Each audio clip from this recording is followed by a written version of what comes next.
Assalamualaikum warahmatullahi wabarakatuh. Selamat pagi anak-anak. Jumpa lagi dengan saya. Kali ini kita akan membahas materi kedua, yaitu dasar desain grafis. Di sini kita akan membahas macam-macam desain grafis sebagai peluang usaha. Seperti apakah itu? Untuk definisinya di sini ada desain grafis berdasarkan kemampuan kalian masing-masing. Contohnya seperti apa? Mari kita lihat contohnya. Oke, yang pertama di sini ada drafter. Apakah drafter itu? Oke, saya jelaskan. Drafter merupakan desainer yang mana memang dikhususkan untuk membuat arsitektur dan rancangan bangunan yang simetris, dan digunakan untuk keperluan pembuatan sesuatu yang memerlukan ketelitian tinggi dan rancangan yang presisi. Salah satu contohnya di sini ada 3 contoh gambar yang saya berikan contoh. Ini adalah contoh hasilnya. Untuk desainnya nanti seperti ini. Kita akan menggunakan beberapa software. Yang sini sudah saya sediakan 3 software. Yang pertama ada AutoCAD, dan yang kedua ada software Archicad, kemudian di sini ada software 3D Revit. Nah, dari 3 software ini kita bisa membuat 3 contoh produk yang di atas ini. Itu yang bukan drafter. Kemudian contoh yang kedua di sini ada editor. Apakah editor itu? Menurut editor di sini adalah jenis desain grafis yang ini lebih mengarah kepada desainer, yang khususnya untuk membuat cover, sampul banner, dan lainnya. Juga bisa membuat karya desain lain seperti poster, brosur, flyer, logo, dan kartu nama. Di sini saya sertakan 3 contoh dari produknya. Di sini ada poster, kemudian brosur, dan logo. Untuk software yang digunakan ada 3 macam di sini. Di sini saya sediakan 3 macam. Yang pertama bisa menggunakan Adobe Photoshop. Yang kedua bisa menggunakan Adobe Illustrator. Yang ketiga bisa menggunakan CorelDRAW. Nah, dari ketiga software ini bisa digunakan untuk membuat produk yang di atas ini. Ada 3 contoh. Kemudian kita lanjut. Yang ketiga di sini ada layouter. Apakah layouter itu? Merupakan desainer yang spesialis dalam pembuatan layout sebuah majalah, koran, atau publikasi yang lain yang membutuhkan feel untuk tata letak agar enak dilihatnya. Ini ada 3 contoh yang saya sertakan. Yang pertama sini ada majalah, denah, dan website. Untuk proses pembuatannya kalian bisa menggunakan software yang namanya MS Publisher ini ya. Kemudian di sini ada yang kedua ada Adobe PageMaker. Yang ketiga ada Adobe Design. Dari ketiga software ini kalian bisa menggunakan atau mendesain dari ketiga contoh yang ada di atas ini: majalah, denah, dan website. Oke, lanjut. Kemudian Art Director. Ya, apa Art Director itu? Sebuah jenis desain yang satu ini digunakan untuk membuat karya seni yang dibuat untuk komputer, digunakan untuk visual effect ataupun kalian untuk hiasan saja ya. Desain ini membutuhkan orang yang mempunyai kreativitas tinggi agar dapat menciptakan karya desain yang bagus. Di sini ada saya siapkan beberapa karakter contoh desainnya. Ini adalah hasil contoh desainnya, dan dari hasil contoh desain ini kalian bisa menggunakan 3 contoh software ini ya. Bisa menggunakan CorelDRAW, AutoPen, dan Adobe Photoshop. Itulah contohnya. Kemudian selanjutnya ada fotografer. Ini adalah contoh-contoh dari gambar fotografer.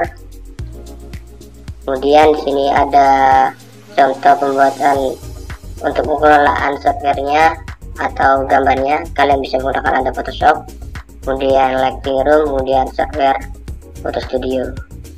Itulah contohnya ya untuk yang fotografer.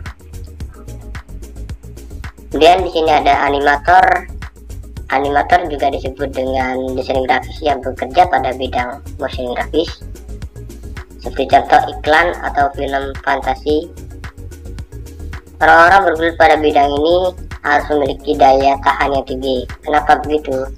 Karena pengetahuannya harus cukup tinggi dan banyak harus pengalaman di sini ya, dan harus juga sering berlatih karena ini cukup berat.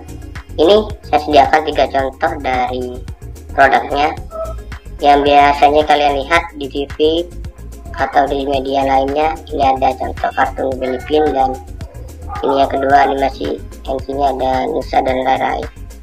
Nah, dari ketiga produk ini mereka dibuat dari aplikasi atau software.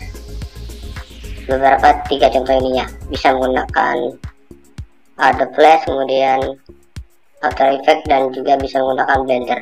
Dari ketiga aplikasi ini bisa dikombinasikan menjadi sebuah animasi seperti contoh di atas. Selanjutnya di sini ada visualisator. Visualisator itu disebut dengan desain grafis. Ini berfungsi untuk memberikan gambaran atau suatu karya produk dalam bentuk real atau 3 dimensi. Bagi yang menggunakan desain ini harus memiliki kemampuan otak kanan yang tinggi. Kenapa begitu? Nah, ini adalah salah satu contohnya. Yang pertama gambar 1, kemudian ini ada visual lampu ya, atau lighting. Di sini juga ada contoh visual lampu lighting. Tata caranya seperti ini. Dan di sini ada contoh software penggunaannya. Bisa menggunakan AutoCAD, juga bisa menggunakan 3D Max, dan juga bisa menggunakan Digital Clay. Itu adalah salah satu contoh untuk pembuatannya ya. Ini softwarenya. Kemudian lanjut lagi. Di sini ada video editor. Video editor berfungsi untuk mengedit video atau film sekaligus, yang merangkap sebagai video shooter. Jadi juga digunakan untuk video maker ya, yang suka di lapangan, yang bukan video, kalian bisa di materi ini. Pada jenisnya desain grafis ini membutuhkan imajinasi yang tinggi karena harus punya kreativitas yang tinggi ya, karena sebuah karya itu harus kalian terus dilatih. Ini adalah 3 contoh software yang digunakan untuk dalam pembuatan video editor ya. Bisa menggunakan Adobe Premiere atau Filmora dan juga Final Cut. Masing-masing aplikasi ini punya kelemahan dan kelebihannya masing-masing. Silahkan kalian searching sendiri di Google ya. Oke, selanjutnya ini ada Integrate Designer. Ini adalah contoh yang terakhir. Pengertiannya adalah dalam desain grafis ini membutuhkan integrasi dengan programmer. Contoh penerapannya dalam pembuatan game, CD interaktif, web design. Hampir semua elemen desain harus dikuasai. Industri informatika sangat membutuhkan desain ini. Ini paling banyak diminati dan paling banyak dibutuhkan oleh perusahaan. Perusahaan paling banyak membutuhkan ini. Ini adalah salah satu contoh produknya contohnya adalah produk pembuatan game, kemudian produk pembuatan user interface, aplikasi yang kalian buka di Androidnya, dan ini ada aplikasi Android yang ada di HP kalian ya. Ini adalah contoh software yang digunakan dalam pembuatan 3 produk ini ya.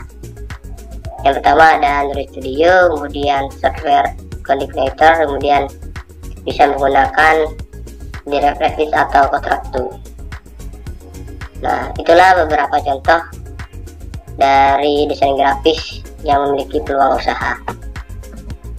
Dan survei soalnya materi yang kedua ini adalah yang harus kalian kerjakan adalah perintahnya adalah tuliskan jawaban Anda di kolom komentar YouTube, kemudian beri nama dan kelas. Jadi kalian harus menyatakan nama dan kelas, kemudian jawaban kalian juga taruh di bawahnya. Ini adalah salah satu contoh soalnya. Yang pertama adalah pilihlah dasar desain grafis peluang usaha yang kalian suka dari materi yang saya jelaskan ya. Kemudian yang kedua, manakah yang pengen kalian pelajari dari berbagai contoh materi dasar desain grafis peluang usaha. Jadi hanya ada 2 pertanyaan ya. Kalian tulis jawaban kalian di kolom komentar YouTube dan jangan lupa beri nama dan kelas. Selamat mengerjakan dan saya pantau ya. Terima kasih. Sampai di sini, semoga info ini bermanfaat bagi kalian. Tetap semangat dan jaga kesehatan. Assalamualaikum warahmatullahi wabarakatuh.